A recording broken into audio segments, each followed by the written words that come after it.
My first guest is one of those rare and dynamic talents who can make the hair on the back of your neck stand up with the electricity he brings to every single performance. Billy Porter is a Tony Award-winning Broadway star and an Emmy-winning actor who's making history for his role in FX's groundbreaking series Pose. The world, it seems, has fallen in love with Billy Porter. And now Billy is making news, coming forward in a revealing and deeply personal new cover story with The Hollywood Reporter that was just released. And Billy joins us exclusively for the first time since going public with his new revelations about his life. I'm going to take the audience behind the scenes a little bit. You called me a couple of weeks ago and you said, I want to talk to you about something. And I thought, Billy must be doing some charity work. He wants, to team up on Zoom to lift spirits as you do. And you said, no, I've got something else to share that I've been holding for 14 years. Yeah. 2007, we'll start there, the backstory, was one of the worst years of my life. I say I was on the precipice of obscurity. Wasn't working a lot in show business. February of that year, I was diagnosed with diabetes, type 2, hereditary. It's in my family. By March, I was signing bankruptcy papers. And by June of that year, 2007, I was diagnosed HIV positive. All of this Yes. in a year. In the same year. You told me on the phone when we talked about you coming in studio that was a hellish year. And I honestly, Billy, that list, and then when you got to this last point about HIV and holding on to that for 14 years, I thought, why is he telling it now? Why now? Because all of those things, the bankruptcy behind you, your career, you're at the top. You could have taken this forever with you. Oh, man.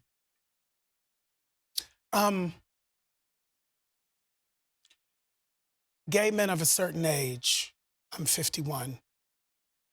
I would say those who are mid to late 40s on up, who survived the plague. I often wondered in the survivor's guilt mode of what comes with that, for not just me, but for many. Why did I survive?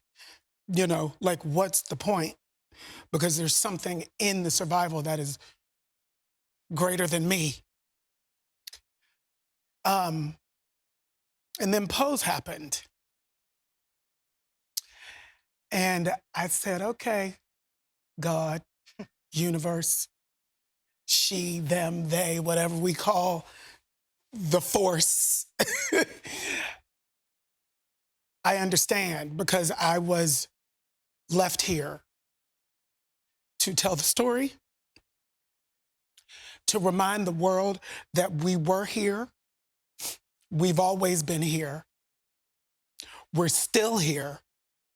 And we're not ever going anywhere. That's powerful. And in this space and in this moment, playing Pray Tell on television, playing a character whose life parallels mine. He missed the antiretroviral drugs by 1 year. Pray Tell missed them and passed on. But Billy didn't. And look at God. Look at you. Look at me. The God that's in me. And I say God because we have to start speaking in the right terms. The first thing that's taken away from us as LGBTQ people, from everybody, is our spirituality, is God. God hates fags. No, he doesn't. Stop it. I can't do it and I won't do it anymore. You say anymore.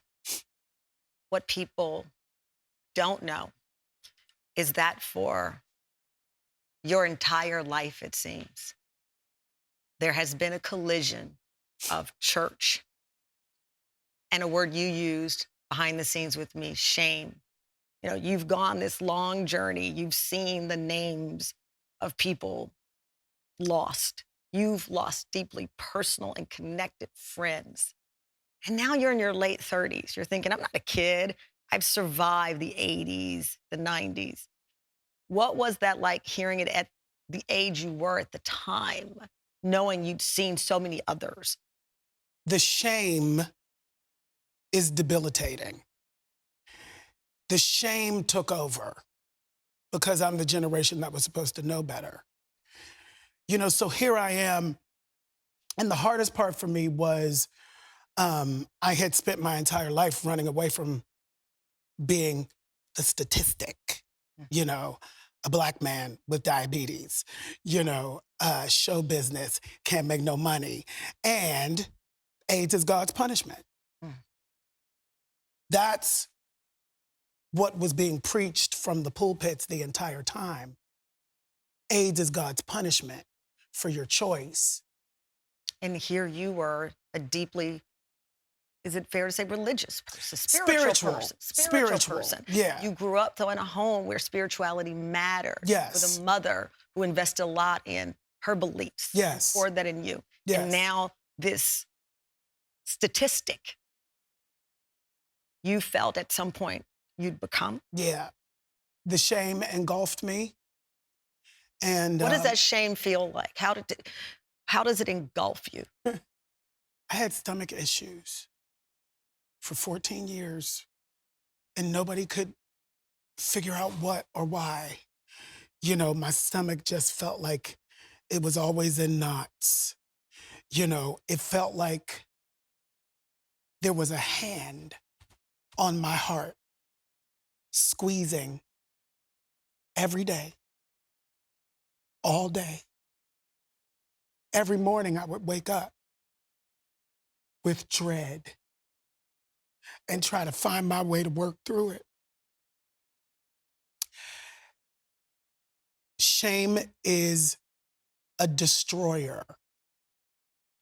It destroys everything. Take me to what made you get tested. So I had a pimple on my butt. Just came on my butt, a regular pimple. A week it got bigger. Another week it got harder. You know, then all of a sudden it felt like it was infected and I couldn't really sit on my right side and I had to maneuver. And so I didn't have medical insurance at the time. And I went to the Callan Lord LGBTQ clinic. And the man at the desk said, well, do you want to get an HIV test? And it was like, oh, yeah. It's about 6 months. I do it every 6 months. Yes, of course. And so I got the test, and the doctor looked at my butt, and then I was waiting for about 20 minutes, and then the doctor came out with that look. Did you process it as, I know what he's about to say? I know what he's about. I knew exactly what he was about to say. You knew what he was about to say. I knew exactly what he was about to say. And when he said the words, Mr. Porter, you are HIV positive. I responded just as I did in season 1, episode 4 of Pose, when they tell, pray tell. We actually have that clip. Oh, you do? And I want to show the audience. Let's play that, please. You're HIV positive. I'm sorry.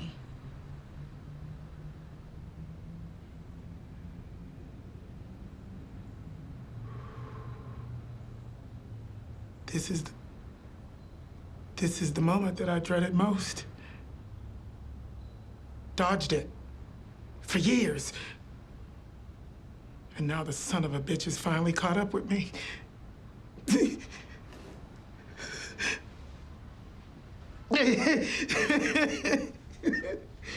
Oh my God. Well, there's no use in shedding good tears over something you can't change, right? Oh my God. Oh, Jesus. Oh, Jesus.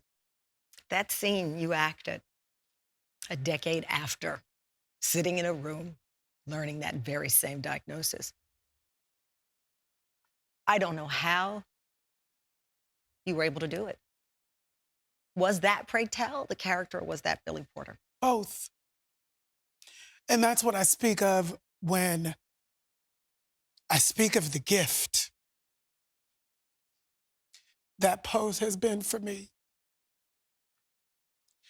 The idea of understanding that trauma is not something that you compartmentalize or disassociate from, which I am so good at doing. Did you always compartmentalize? The trauma started so early for me. The only muscle I had until recently was to disassociate and compartmentalize and keep moving forward. My therapist said to me, my trauma therapist, thanks to COVID, I had a minute to sit down. She said, Billy, you have been able in action to manifest a life for yourself while your mind is still stuck in the trauma. We got to catch your mind up to your actions. That is what Pose has done for me. That is the gift that it has given me. It made me sit in it and go through it so that I can heal it and maybe be a blessing to somebody else. Your sister talked about people calling your mother and taking out their Homophobia. homophobia and their hatred Yes. of you and people being gay on her. Yes. What did that do to her and the relationship with you? She had dreams that she was never able to even think about pursuing. So she had a space in her heart and in her soul for her children to go and attain every dream they ever wanted to. And I think that's what saved us all. You know, because she was able to go, oh, that's my child's dream. And he ain't hurting nobody. You know, Your sister said it took her time to get there. Yeah, it took time. It took time. How did you feel watching her evolve? I know it's so simple to go to the darkest of those days. Yeah. But when you see she's trying. I will just go to the example of when I told her. When I finally told her I was HIV positive, which was maybe a month and a half, 2 months ago now. Since 2007, I told her, and she said, son, I love you. I will always love you. I have always loved you. None of this matters. I just want to know that you're healthy. I was like, I'm healthiest. I'm the healthiest I've ever been. I'm a Black man that has to go to the doctor every 3 months. Like, I'm the healthiest I've ever been. You know, but the thing she said to me was, stop doing this, son. Please stop doing this. I know that I didn't know how to be the mother that you needed me to be at the beginning of this journey, but it has been decades now. I need you to stop this. What did she want you to stop? Stop hiding from her. Stop withholding from her. She said you spent 14 years with this by yourself for no reason.